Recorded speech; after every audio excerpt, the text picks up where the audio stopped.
This is the last part of the ISBP, and we're very happy that so many still stayed. So we will now open the podium discussion.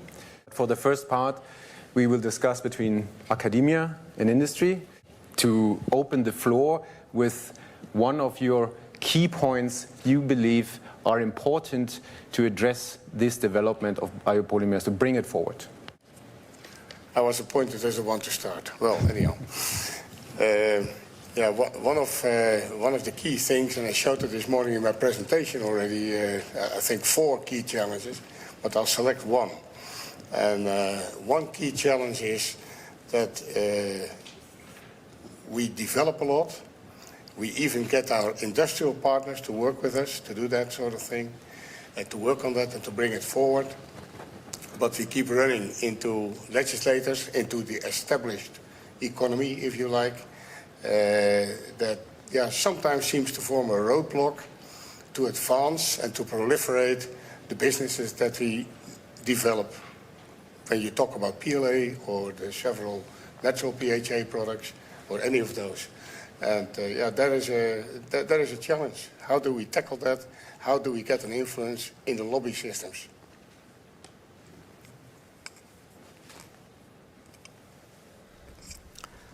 So what I would like to add here maybe is, and I think we hear already in the presentation earlier at BASF, I think the added value need to be clearly shown. And the added value need to be understood by the end user and need to be understood as well by the policymakers. And I think there is sometimes something missing. I think we have a lot of information from the industry, but it looks like the end users do not always understand, and as well policymakers are often as well confused and do not properly understand. So, and I think these are the things I think we need to work on. And you see that these are the examples where you will have success. The emulsions has been explained earlier today. There are other examples where indeed people then see from, okay, here it has an added value. If I look, for example, to compostable fruit and vegetable bags, it has been shown in different regions that it has clearly an added value in collecting bio-waste, in creating compost, etc. So really showing the added value, proving to the end user, proving to policymakers, and I think that's probably the way to success. So maybe when I step in here, how do we see also the role of the university, of the R&D that can work and help to improve this basically lack of lobbying, lack of acceptance, lack of understanding? If I may, I have the microphone. I think translating all this know-how, because I have seen a lot of know-how here by academics, by industry, really translating it very simple to the policymakers and to the end user. Now, I was just going to give, like Andreas, I think, showed us with the 10-year program at the ETH what is needed to really prove that added value. So I think that was a really nice case of a story that we should tell more often. Because I think to a large extent, you can say, well, politicians don't understand, the people that are in the regulatory environment don't understand. But the only ones that can tell the stories are we, right? So we have to also look at ourselves. Did we always have the transparency, the openness, and really have the dialogue with the regulatory bodies to explain to them what we're doing? And I think we need solid data for that. So I think if you talk about R&D and developments, I think we have very much a system now in place where we can actually decide on the polymers we want to make. We can make them, but it is these side effects, like what feedstocks do we use, what happens end of life. Those types of things we also have to address to be really make that story really fit. And I think Andreas is next logical. And here I would like to add one aspect. So the politicians is one very important group. The second important group are the journalists. Yeah? Because what the journalists write, the politicians read. Yeah? Because they don't want to read always the 300 pages dossiers. They want to read easy things. Yeah? And if I look in Germany, what gets attention from the academic world are always negative things about bioplastics. And my wish, or my question is, how is it possible that this valuable work we have seen this week gets much more attention in a positive way by the journalists. This I see as a key task to prevent that only the negative information is shared, but also all this positive information, and to create a positive spirit forward, not only backward and all the typical German criticism on technology and so on. Yeah, oh, can I? Yeah. Yeah, I was totally agree with this, but I would like just to bring also another point. I think, so I've been working for a university for 5 years, PhD and postdoc, and then I passed to company. So I just have probably a more fresh step between the two. No. It's just because of the age. And sometimes what I just notice is there's a miscommunication between like university and companies. Like I think universities are the biggest tank from where we can take a lot of information and get a lot of insights. But then if the target of a university, of an academic group is just publish or just getting money from whoever, while the target for a company is trying to get money out of these projects, then of course we have a completely two different stories to say. So if universities would be more supported by companies in terms of which is the vision, which is your target, then probably also from university side we can get really very, positive input, which can make the difference. Like I was listening this very super good presentation by all these people in the audience, and I just found a completely different point of view, listening 2 days of academic presentations and 1 day of industrial presentations. So it seems that the two worlds are not connected, not at all, but they are not strongly connected. So probably there's something that needs to be done in this direction. So just to be a bit controversial.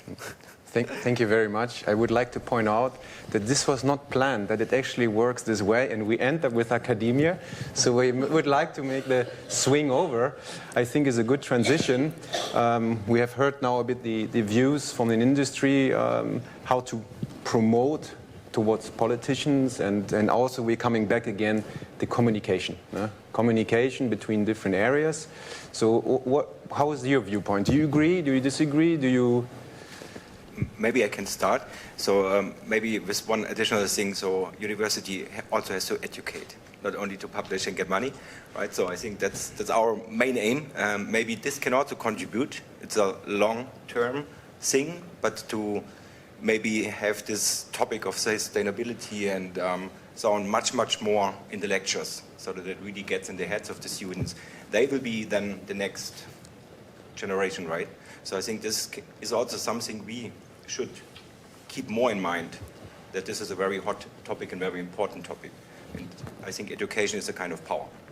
That's definitely. And I agree, so having very closer connections to the companies would be great, right?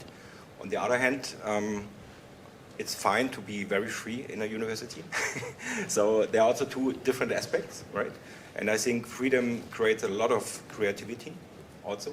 If it's very closed cooperation with the company, then you can also be bound somehow. So we have wishes, but also we want to be free somehow. So, so what I think a good partner also for communication that has been also shown during this ISBP, this International Symposium on Biopolymers. So intentionally we introduced also startups, and they made excellent presentations just in 2 minutes and could bring over the message very clearly. So I think we should also profit from these communication tools that they come usually quite fresh from university, but they have the target and the communication that brings the success story over. So I would like to ask you whether you see that as well.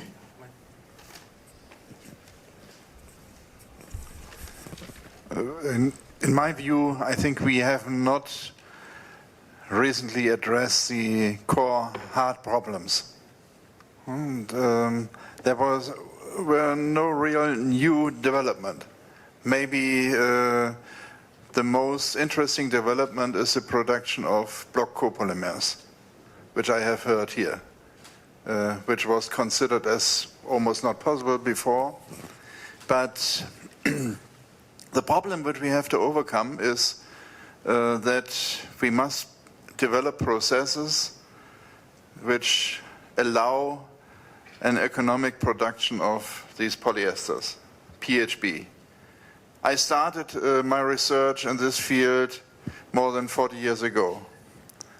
And at the beginning I was thinking, oh, it's a good idea, it's a good material, we should make it. I was so naive that I also did not recognize the obstacles.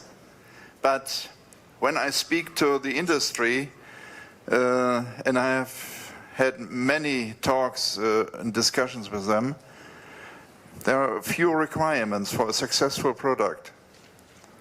For example, the volumetric productivity should be in the order of at least 3 grams per liter per hour.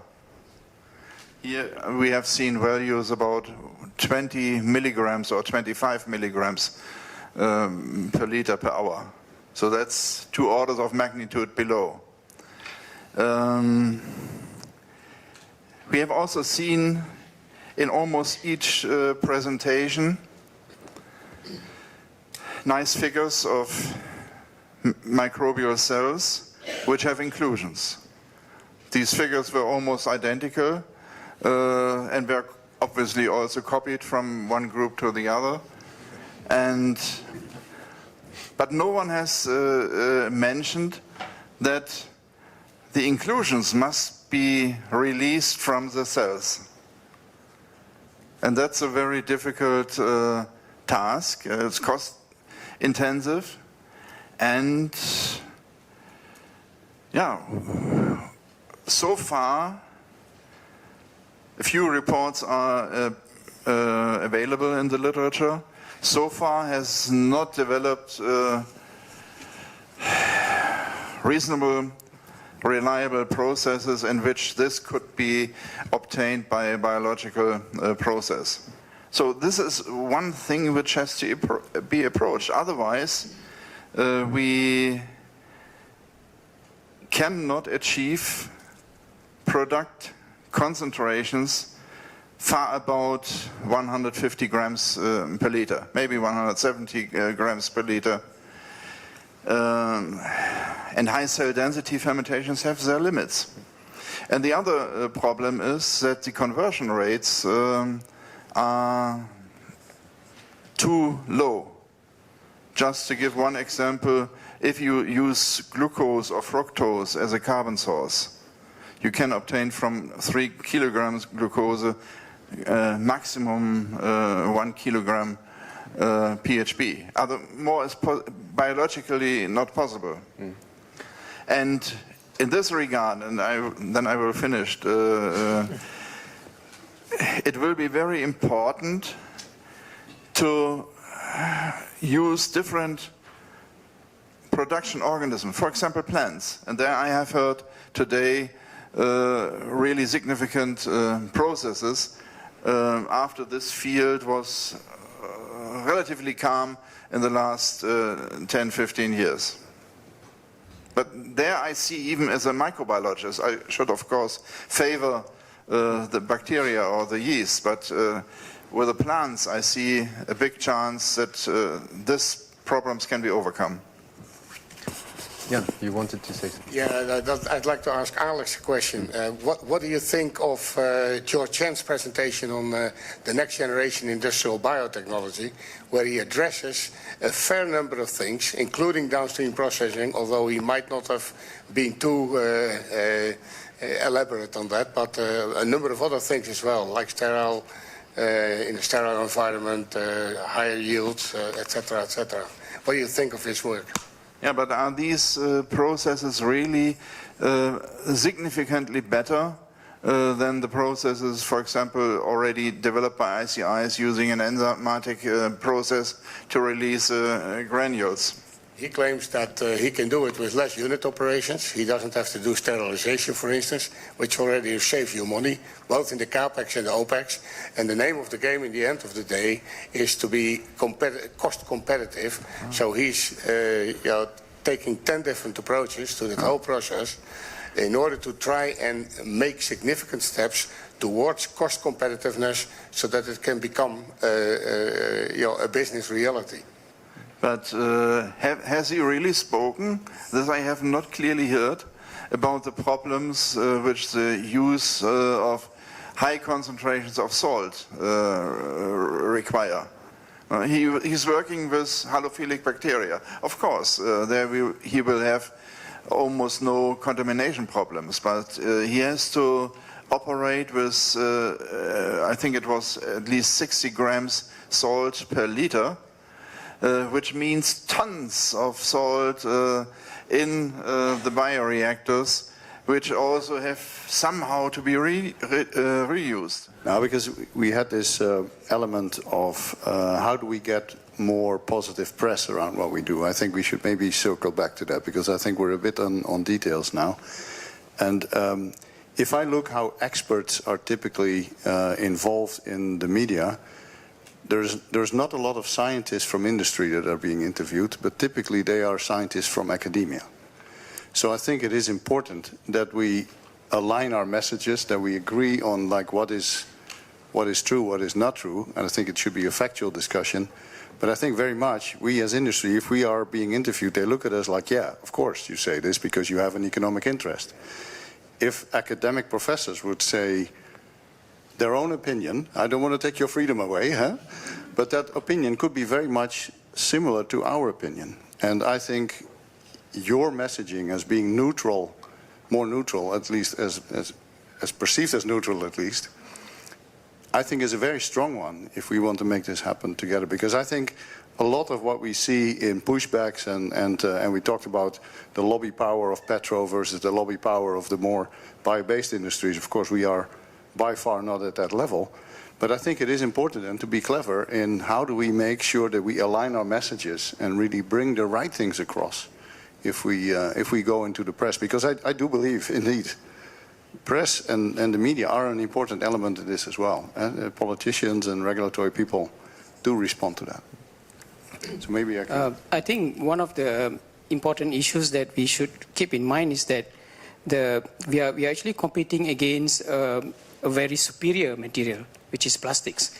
And petrochemical plastics is something that is superb in every aspect, in terms of cost, in terms of performance, in terms of everything. But not in terms of persistence in oceans. Yes. So then this is where our biodegradable plastics or bio-based plastics comes in, where you want this material to have similar performance as petrochemical plastics, but the moment you don't want them, you want them to disappear, which is something that is quite difficult to achieve. So that is one of the things that I always keep in mind when trying to develop this kind of materials. And at the same time, we also have to keep in mind the efforts and the industries that have already attempted to produce PHA in large scale. For example, if I remember correctly, Chemilins was one of the companies that started a long time ago. And then came, if I'm not mistaken, Monsanto, Metabolics, and then in Brazil you have ICI, Biocycle. So there are many companies that have already attempted. But where are they now? What happened? What was the problem? So I think these are all things that makes us a little bit worried that can we really compete with petrochemical plastics? So that is one. But there's something common about the efforts that has been made all this while, where the PHA and also all these materials are produced from sugars. The feedstocks are always sugars, as is what Professor Alexander Stambushel just mentioned. There is a theoretical limit how much material you can get from 1 kilogram of this sugar. So this is where maybe I think we have to look at the feedstock. What would be the right feedstock that would make economic sense and that would make this kind of material economically feasible? So maybe I can just ask the question to both sides. Is we discussed a few topics now, and what is it? So there were companies in the past. There was the technology, there was the scaling to a certain extent. We have shown that PLA has been grown. You have shown, Andreas, when they developed in the last 10 years. So you said it's an effort, more an effort aspect instead of a. So what is it really? Why now it becomes so difficult? Is it the communication to convincing the acceptance from the, let's say, from the society, from the politicians? Is it a technical issue that is limited by costs, pure costs of the end product or the material? Or what are the elements basically that lead now to a very slow integration implementation? Maybe I start. To your question, I think there is a fundamental difference to the situation 25 years ago. So today we realize that the linear economy also with the polyolefins does not work anymore, and it cannot be accepted anymore. Therefore, this topic, end of life, is so decisive, and this has to have a price tag. And this is the key difference, and if this is applied, then the game completely changes. And I think also we and also academia has to change the way of thinking. Yeah? Only to focus on cost, PHA will never be cost competitive with polyethylene. This is not the target. And it's also not the target to replace polyethylene completely.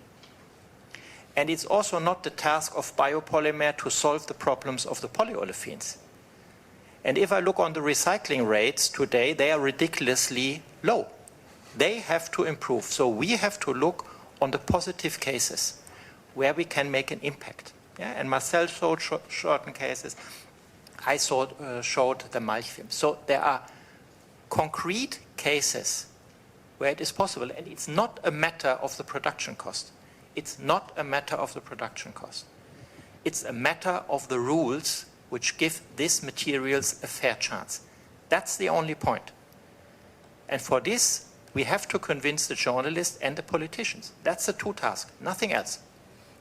And ongoing, and this is what is happening anyway, we both will work improving our process, improving our materials. This is ongoing. And this works, there are improvements. You can discuss, is the improvement fast enough or not?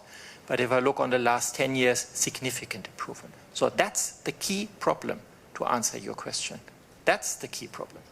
Well, there is one other element, but I fully agree with what you say, by the way. But there is one other element. We have to realize that a number of these newer polymers, like the natural PHAs, or the PLA, or the PBS for that matter, that at the beginning of the S-curve going from embryonic to early growth, to growth stage, and then finally maturity.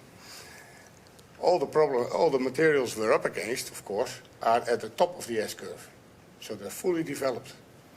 Both the manufacturing technology as well as the product technology. Yes, of course, there are still incremental improvements being made, etc. You see that all the time, of course. But it is not the leap forward yet that you can expect today from the PLAs and the PBSs and the natural PHAs. So there you simply have to be patient, and people simply don't read the history books. Because if you look at polypropylene, I mean, who doesn't have a polypropylene car bumper? Now, polypropylene in the beginning wasn't worth quit, because it couldn't perform in such an application until certain developments took place only 16 years after its first market introduction. PVC, enfin, I can go on and on. But there are plenty of examples. And now you see that some of these newer polymers go through the same learning curve, if you like. And with that learning curve also comes an economically higher attractiveness. So if people today complain about high prices, yeah, guys, that's the price you pay for new stuff. So how learning curve? I think it's an important cliffhanger here, because what we have and discussed is also, targets.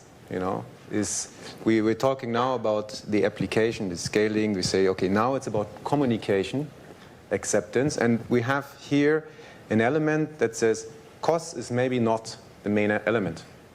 So, however, we are performance-wise from a very early stage, relatively early, some are further. So, how do you see, from an academic point of view, where are the elements where you can contribute, or where you're actually still lacking the information to bring a material forward? Okay, so I think we experience also some unfortunate development, maybe also from academia. So these oxo-degradable materials that were just somehow implicating biodegradation of polypropylene because it was just falling apart. And that, I think that was a big mistake, that this was allowed by the government also, or approved, in order to use these materials. So I think we should really take care what is happening with the new materials and also new developments, and make always sure that we are having the right focus. It means life cycle assessment, biodegradation, all these parameters need to be fulfilled. And Marcel mentioned also this morning, so nobody's looking at the feedstock.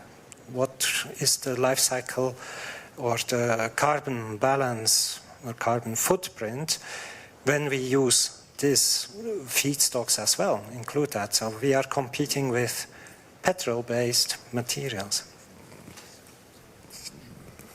And maybe I can respond to that, because it was mentioned already. What is the price? If you say the cost price of what we do, and there's a true price of what we do. And if the CO2 price is incorporated in your polymer, if the waste processing, if end of life is appropriately incorporated in the polymer price, then we're not out of competition with petrol. So I think that is an important thing to realize.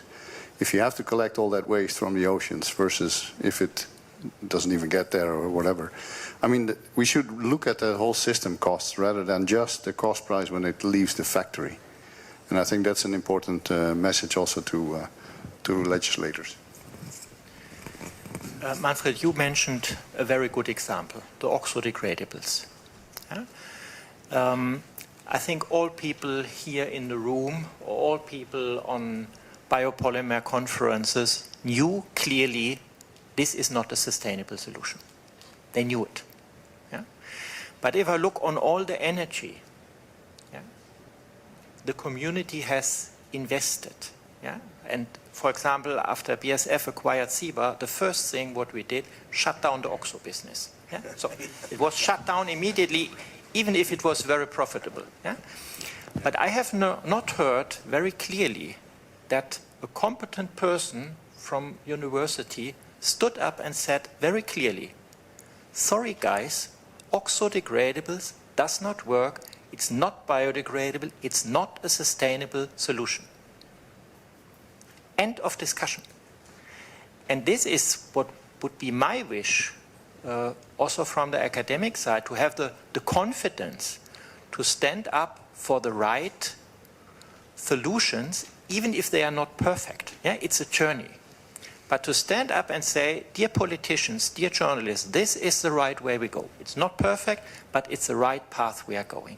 And this, from my perspective, at least in Germany, does not happen often enough.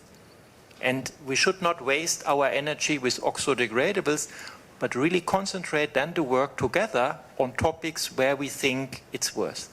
Digital tools to model, to improve. That's what we should do. There is certainly no doubt that many of these biopolymers have some superior elements and properties and can be used or should be used. But if they are used, this will not avoid the problem that the costs are higher. So finally we have somehow to overcome the price problem, or the politicians must find an intelligent mechanism way to direct it that the higher costs will not hurt the people. I have to respond directly to what you said. Yeah? I take two examples: compostable fruit and vegetable bags and organic waste bags. If a public community would provide an organic waste bag in addition to the other bags they provide, the yellow sack and so on, this will not increase costs significantly. This is not an issue. If all supermarkets in Germany would change to compostable fruit and vegetable bags, this is not changing the equation at all. This is not the problem, from my perspective. There are clear some key applications where this argument you mentioned, from my perspective, is not valid at all. This is just a wish, or it's just the willingness of politicians and the stakeholders to do it. In Austria, nobody is starving because they have introduced the biosuckle. Italy, no problem. Yeah, people bought years ago, when we went to the supermarket, 10, 20, 30 cents for a bag. Not needed. So there might, if we talk about the overall packaging, yeah, this is correct. There will be a cost increase, but there are applications where we can start immediately without any cost burden. It's just a matter of willingness, nothing else. No, I'm a bit out of topic now. I wanted just to come back to like what Professor Kuma said before regarding the price of feedstock. You know, it's like basically like a dog that bites its tail. So if the demand from the market is not high, of course the cost of the feedstock is very high. So if all of us is aligned in going in the same direction, then of course also the price of the feedstock could decrease, just because, you know, all of us wants to produce the same feedstock. Like the FDCA, which is the one for producing the PEF, for example. Okay, very promising, super good, a lot of big quality, but the cost of a FDCA is $1,000 per kilogram, even if you buy in a big quantities. And of course, when you do like this, you can produce the best material ever, but if you have a cost of the feedstock which is so high, no chance. So probably what has to be developed is a full portfolio of technologies, not for the polymer, but also for the production of the feedstock. So this is probably something which is very leaking in the production.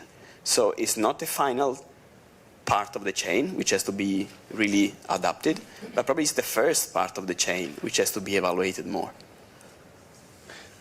I think that's a very good conclusion also on the point. I want to come back on Jan's comment. I mean, the life cycle or the development cycle of a product. So again, it comes always down to we compare something that is extremely matured, at extremely low prices, extremely bulk when we compare fossil-based PE. However, how do we, then that gap what you have addressed basically is we have a price tag difference and we will not reach it in any time soon. That's, I believe, also what you say is because they are still lacking technologies and ways how to basically bring down the cost. Just it is a matter of time and effort, as you also say. But it's not something you cannot overcome. However, there's a high demand. Now I'm leaning to this side. We are pushed towards bringing the solution on the table today because we have a strong and very imminent problem with our plastic that ends in the environment, with the CO2, climate change, everyone knows it. So there is a huge pressure to solve that immediately, basically. Yesterday would have been better, of course. So but still there is the gap, as we can clearly hear. So communication seems to be one element that always brings these two sides together. It's like, if we better communicate on what we have and what we need to do to achieve X, Y, Z. So is it the feedstock the problem? Is it the production the problem?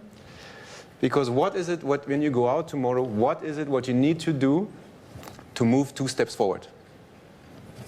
That is basically the question. And that is on the academic side and on the industry side and basically everywhere.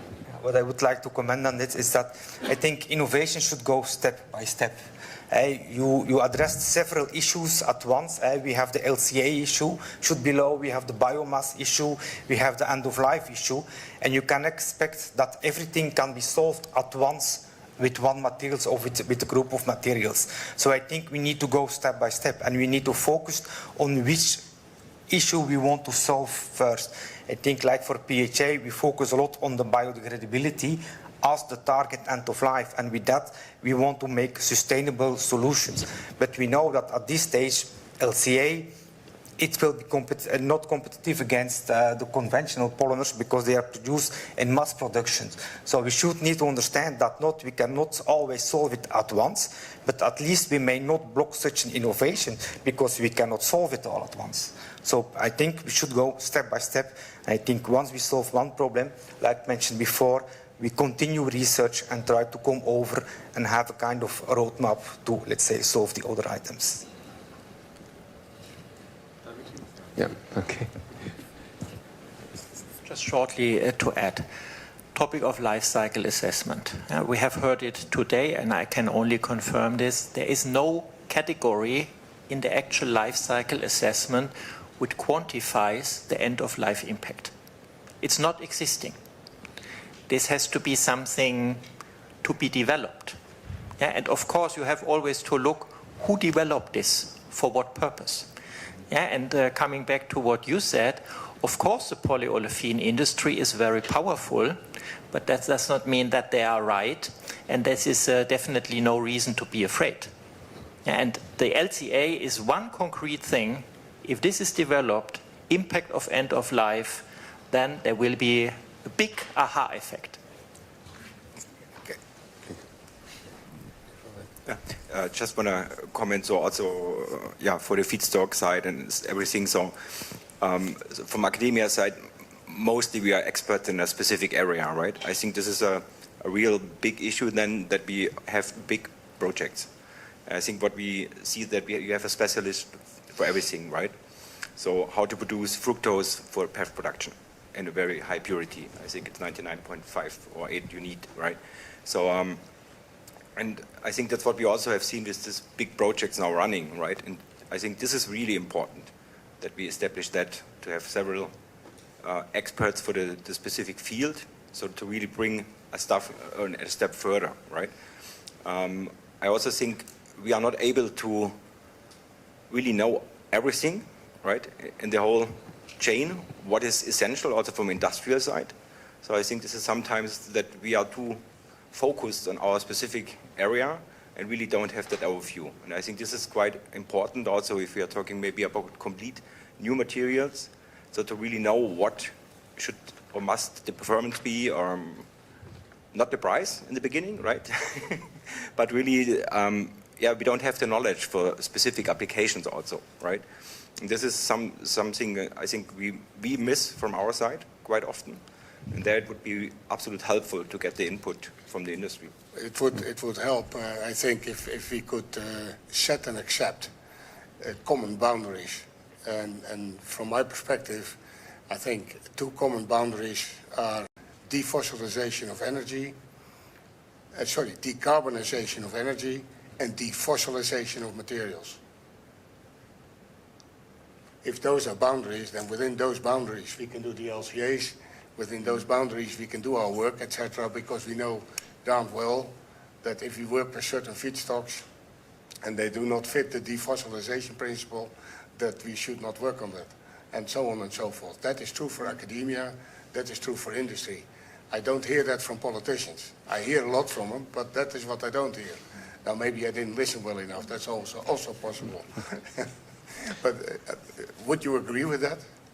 That those principles, decarbonization of energy, defossilization of materials?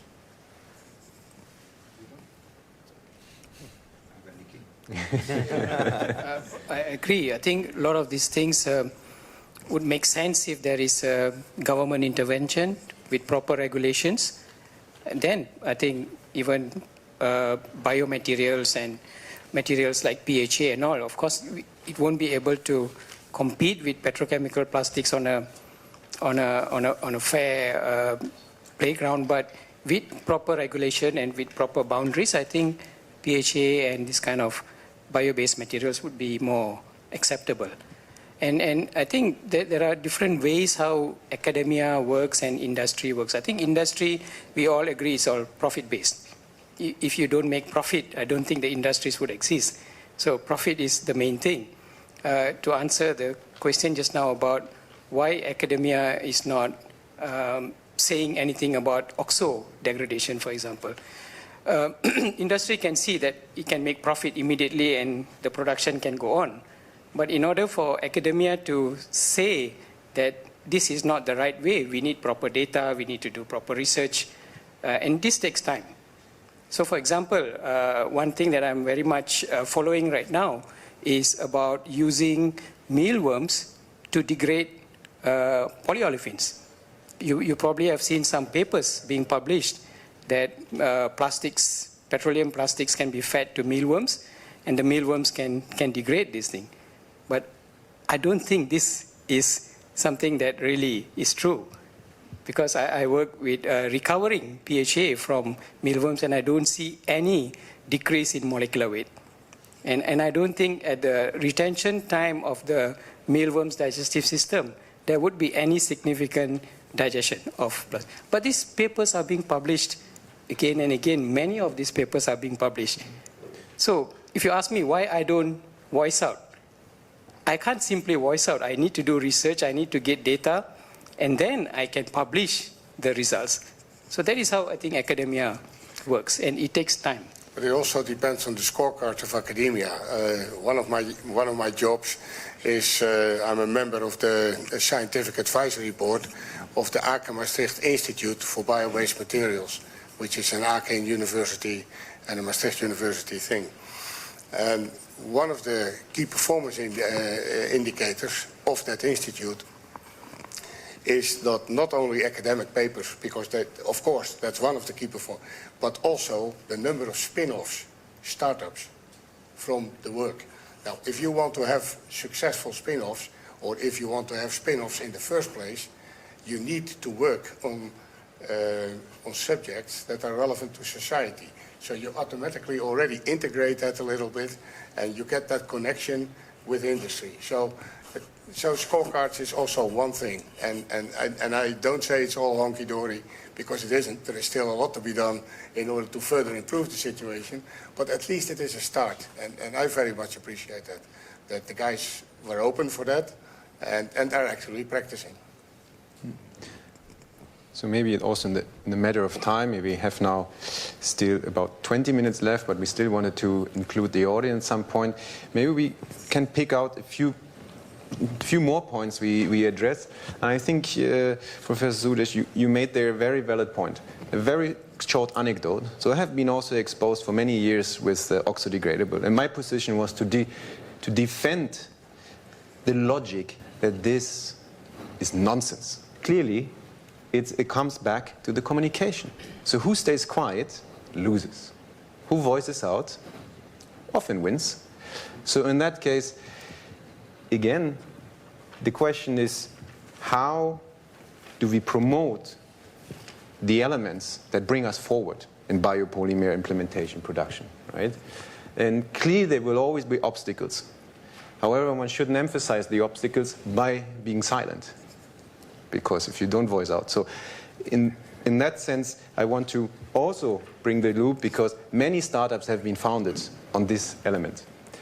And you mentioned startups. So startups are today also a big driver. That's why we invited many here. They bring technologies forward. They have other means to promote technologies, to develop them and scale them than academia would have or industry had. So, well, they're part of the industry, but they're at the beginning. So how do you see elements of innovation? Like is there an innovation issue? Is innovation a part that can solve the problem of developing polymers?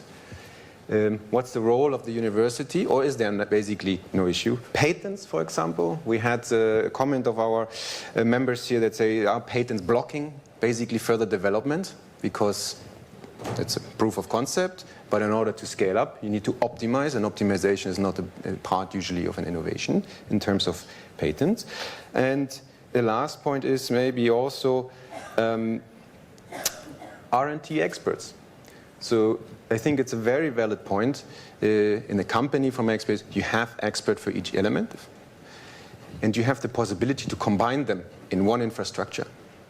And that's often lacking in the university. Actually, I disagree on the point that universities don't have like specific skills for, each topics. Because as it happens in companies that you have different departments, also in universities there are few groups doing, going around the same topics just from different shades. So they can also have in the same infrastructure, the same project just as a cumulative project. But most of the times, at university, you want not to be very inclusive with other groups because you have to publish, you want the name to be there in the publication, you want your first name there. So probably we are just, as a company, skipping this roadblock because we don't care about the first name in the publication anymore. But this can even happen in a university, So there's probably, like here in Switzerland, I saw universities, also this university is fully equipped, is even better with respect, probably 90% of the Italian companies, talking about Italian companies. So like, there's the way to do something. All the tools are here. So I don't see any issue of collaborating, even internally, between university and university to achieve something, I would say here, I think there are a lot of very good ideas and also processes on a small scale have been invented and made, developed in academia. And academia has, I think, the best ideas, but it must be somehow coordinated. For example, the Manhattan Project was very strongly coordinated, and if the scientists at that time would have worked beside like we are doing it now, it would never have happened. And in a retro perspective, if I consider the last decades, my parents bought the first PE bucket. That was somewhere in the end of 50s.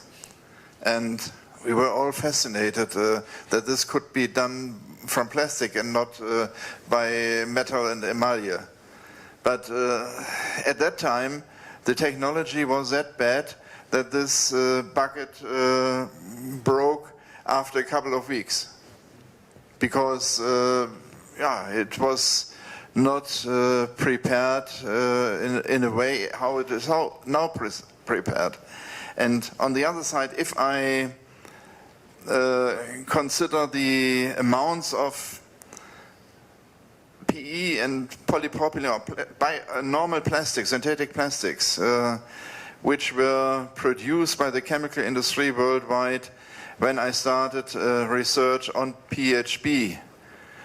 These were 150 million tons per year. Now we are approaching 400 million tons per year. And what have we achieved with so-called bioplastics? Almost nothing against this. There are a lot of interesting polymers developed, but all ended up in niche applications, which is fine. But we are not able to compete with the conventional plastics. The only polymer, to my knowledge, which was a little bit above the average was polylactic acid. But even this was very, very minor in comparison to the conventional plastics. And I doubt, and I think we will see some other results in the next year, that the price is not important. The people will not be happy just to pay a lot of more money for certain products. This will not happen. This is against the experience which we have, and I think the government can also not introduce directives against this. There must be other mechanisms developed. Maybe one short comment and then Marcel. Yeah, I don't want to repeat what we said before, but if you talk about materials, if we talk about packaging materials becoming more expensive, the end customer will not notice. It will either be zero or a few cents extra on the packaging cost in the supermarket. I don't think that is something that is blocking this development.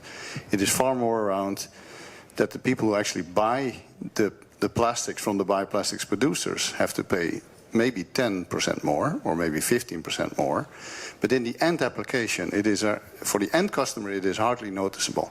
It is that the people that buy and that do the sourcing for the supermarkets, that do the sourcing for the people that make the packaging for the fruit, etc., that they do not have a target on buying as cheap as possible, but they get a target on buying the best possible in terms of price, in terms of environmental impact, and in terms of end of life.